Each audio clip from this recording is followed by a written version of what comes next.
அஸ்ஸலாமு அலைக்கும். Hi friends, welcome to பவுனு கிச்சன். நேற்று முஹர்ரம் ஸ்பெஷலாக இந்த கலரிக்கறி வைக்கணும்னு ரொம்ப நாள் ஆசைப்பட்டுகிட்டே இருந்தேன். காயல் பட்டினம் ஸ்பெஷல் இது. நேற்று செஞ்சு பார்த்தேன், சூப்பராக இருந்துச்சு. உங்கள்கிட்ட ஷேர் பண்ணிக்கலாம் இருக்கேன். வாங்க எப்படி செய்யலான்னு பார்க்கலாம். ஃபஸ்ட்டு அதுக்கு தேவையான பொருட்கள் பார்த்துடலாமா? பட்டை 2 துண்டு, கிராம்பு 2 துண்டு, ஏலக்காய் 2, தனி மிளகாய் தூள் 3 டீஸ்பூன் எடுத்துருக்கேன். சின்ன வெங்காயம் கொஞ்சமாக ஒரு கைப்பிடி போதும். அப்புறமா தயிர், இது பாதாம் முந்திரியும் அரைச்சி வச்சுருக்கேன். ஜீரகத்தூள், பெருஞ்சீரகத்தூள், மஞ்சப்பொடி, அவ்வளோதான். இஞ்சி பூண்டு பேஸ்ட்டு 1 டீஸ்பூன் எடுத்து வச்சுருக்கேன். நான் ஒரு அரை கிலோக்கும் கொஞ்சம் கூட எடுத்துருக்கேன் கறி மட்டன். 2 பச்சை மிளகாய், கொஞ்சம் கருவேப்பிலை, ஒரு பெரிய வெங்காயம், ஒரே ஒரு உருளைக்கிழங்கு. அவங்க இதில் வாழைக்காய் மாங்காய்லாம் போட்டு செய்வாங்க. நான் என்னோடய ஸ்டைலில் செஞ்சுருக்கேன். ஃபஸ்ட்டு கடாய் வச்சுட்டு, இது நம்ம குக்கர்லாம் வைக்கக்கூடாது, அப்படியே கடாயிலே வேக வச்சிடலாம். நெய், தேங்காய் எண்ணெய், இந்த 2 தான் இதுக்கு யூஸ் பண்ணணும். ரொம்ப டேஸ்ட்டாக இருக்கும். நம்ம பட்டை கிராம்பு ஏலக்காய் எடுத்து வச்சோம்ல, அதையும் போட்டுட்டு பொரிஞ்சதும் நம்ம கட் பண்ணி வச்ச வெங்காயம், சின்ன வெங்காயம் ஃபஸ்ட்டு தாளிக்கிறதுக்கு தான் போட்டுட்டு நல்லா கொஞ்சம் முருகலாக வேக விட்டுருங்க. நல்லா டேஸ்ட்டாக இருக்கும் தேங்காய் எண்ணெய் நெய் சேர்க்குறதுனால. அதுக்கப்புறமா இஞ்சி பூண்டு பேஸ்ட்டையும் போட்டுட்டு அதையுமே நல்லா நம்ம ரோஸ்ட் பண்ணிடணும். சூப்பராக டேஸ்ட்டாக வித்தியாசமாக இருக்கும். கொஞ்சம் வித்தியாசமாக இருந்துச்சு. நான் என்னோடய ஸ்டைலில் பண்ணேன். எங்கள் வீட்டில் கொஞ்சம் வித்தியாசமாக பண்ணால் யாருக்கும் பிடிக்காது. அதனால் என்னோடய ஸ்டைலில் நான் பண்ணிட்டேன். ப்ராப்பராக அவங்க பண்ண மாதிரி தான் எல்லாமே போட்டிருக்கேன் மசாலாலாம்.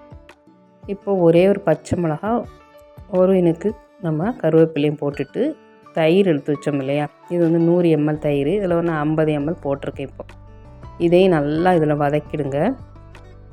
இதில் நம்ம தக்காளி எதுவுமே சேர்க்க போகிறது இல்லை. புளிப்புக்கு தயிர் மட்டும்தான் சேர்த்துருக்கோம். இப்போ அது வதங்கினதும் மட்டனை கழுவி வச்சுட்டு அதையும் சேர்த்துருங்க. இது சிக்கன்னே செய்யலாம், நான் இன்றைக்கி மட்டனில் தான் செய்கிறேன். இப்போ மட்டனை போட்டுட்டு நல்லா பிரட்டி விட்டுருங்க. இப்போ இதுக்கு மஞ்சள் தூள் சேர்த்துக்கலாம். ஒரு அரை டீஸ்பூன் மஞ்சள் தூள் சேர்த்துக்கோங்க. அரை டீஸ்பூன் ஜீரகத்தூள், அரை டீஸ்பூன் சோம்புத்தூள், பெருஞ்சீரகப்பொடி சேர்த்துக்கோங்க. 3 டீஸ்பூன் காரத்துக்கு நான் தனி மிளகாய்த்தூள் சேர்த்துருக்கேன். காஷ்மீரி சில்லி மிளகாய்த்தூள் தான் சூப்பர் கலராக இருக்கும், என்கிட்ட இல்லை. அப்புறமா உப்பும் போட்டுட்டு ஒரு 5 நிமிஷம் அப்படியே கிளறாமல் மூடி வச்சுடுங்க. 5 நிமிஷத்துக்கு அப்புறமா மூடி ஓப்பன் பண்ணிவிட்டு இப்போ நல்லா மிக்ஸ் பண்ணிடுங்க. இப்போ எல்லாமே நம்ம எண்ணெயிலையும் இந்த நெய்யிலையுமே பிரட்டி எடுத்துக்கோங்க. இதுக்கப்புறமா தான் நம்ம தண்ணி விட்டு வேக வைக்க போகிறோம். குக்கரில் வைக்காதீங்க, இந்த மாதிரி செஞ்சால் தான் டேஸ்ட் நல்லாயிருக்கும். அதனால தான் இப்படி செய்கிறோம். இப்போ நல்லா மிக்ஸ் பண்ணியாச்சு எல்லாமே. இப்போ நம்ம மட்டன் வேகிறதுக்கு தண்ணி ஊற்றி வேக வைக்கணும். நம்ம எவ்வளோ நேரம் வேகணும்னு உங்களுக்கு தெரியும். மட்டன் கொஞ்சம் டைம் எடுக்கும். சிக்கன் மாதிரி சட்டுன்னு வேகாது இல்லையா. நான் இந்த கப்புக்கு ஒரு 2 கப்பு தண்ணி ஊற்றுனேன். ஒரு 1/2 லிட்டர் தண்ணி இருக்கும். ஊற்றிட்டு நல்லா மிக்ஸ் பண்ணிவிட்டு ஒரு 5 நிமிஷம் நல்லா ஃபுல் ஃப்ளேமில் வச்சு நல்லா கொதிக்க விட்டுருங்க. கொதித்ததுக்கப்புறமா அடுப்பு நல்லா சிம் பண்ணிவிட்டு அப்படியே மூடி வச்சுட்டு சிம்லேயே வேக விட்டுருங்க. மட்டன் நல்லா வெந்து வந்துடும். எனக்கு ஒரு 3/4 மணி நேரத்துக்கு மேலே ஆச்சு மட்டன் வேகிறதுக்கு. பாருங்கள் நல்லா கொதிச்சிடுச்சு இல்லையா. இப்போ நம்ம மூடி போட்டு சிம் பண்ணிவிடுவோம். அப்படியே தண்ணி லைட்டாக வற்றி வரும், மட்டனும் வெந்து வரும். நம்ம அடிக்கடி செக் பண்ணிக்கலாம் ஓப்பன் பண்ணிவிட்டு. இப்போ நம்ம சிம் பண்ணியாச்சு, வச்சுட்டேன். மூடி போட்டு வச்சுருக்கேன். அப்புறமா கொஞ்சம் நேரம் கழித்து ஒரு 1/2 hour அப்புறமா நான் திறந்து பார்த்தேன் மட்டன் வந்துருச்சான்ட்டு. வேகலை.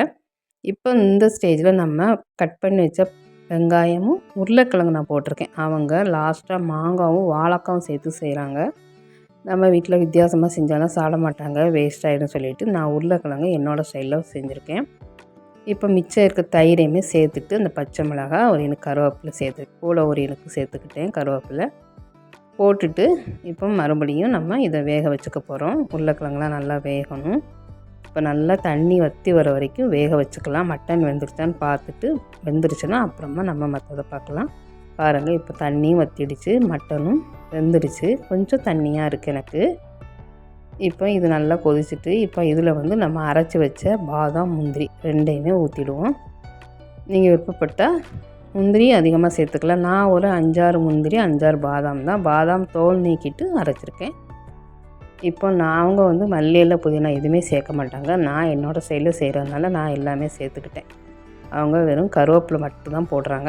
லாஸ்ட்டாக நான் கொஞ்சம் கரம் மசாலாவும் போட்டிருக்கேன். எனக்கு வந்து அந்த மாதம் நம்ம எப்பவும் செய்கிற மாதிரி செஞ்சுருக்கேன்.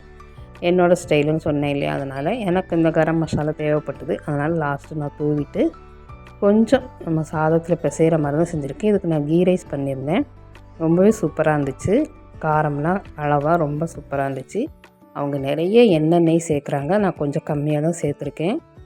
ஓகே ஃப்ரெண்ட்ஸ், சூப்பரான நம்மளுடைய காயல்பட்டினம் கலரி கறி மட்டன் கறியில் செஞ்சுருக்கோம். ரொம்பவே சூப்பராக இருந்துச்சு.